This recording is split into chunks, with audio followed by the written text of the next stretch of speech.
मित्रांनो नमस्कार. हा जो प्लॉट बघताय मित्रांनो 4.5 महिन्याचा प्लॉट आहे. आपण याला काय केलं मित्रांनो, सुरुवातीला इनलाईन टाकली होती झाड लावलं त्यावेळेस. मग काय केलं आपण, हळूहळू जसं जसं झाड वाढत गेलं तसं आपण इनलाईन लांब करत गेलो. आता 4 महिन्याचा प्लॉट ज्यावेळेस झाला त्यावेळेस आपण पहिले झाडाची कोरण मुळी चेक करून घेतली, बऱ्यापैकी झाडांची कुठपर्यंत आलेली. तर जवळजवळ इथपर्यंत झाडाची मुळी आलेली होती, झाडापासून एक दीड फुटापर्यंत.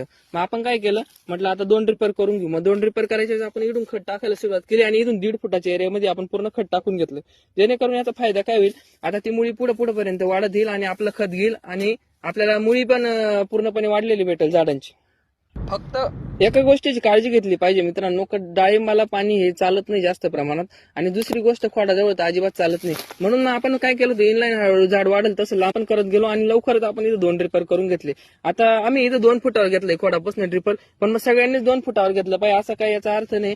काय करायचं मित्रांनो, प्रत्येक जमिनीची मुळी वाढण्याची एक पद्धत राहते. काहींची खाली वाढती, काहींची लांब वाढती. आता ही मध्यम स्वरूपाची जमीन आपली म्हणून लांबपर्यंत आलेली होती. तर तुम्ही चेक करून घ्यायची तुमची मुळी कुठपर्यंत असेल, त्यानुसारच ड्रिपर किती लांब घ्यायचं किती नाही ते ठरवायचं. धन्यवाद.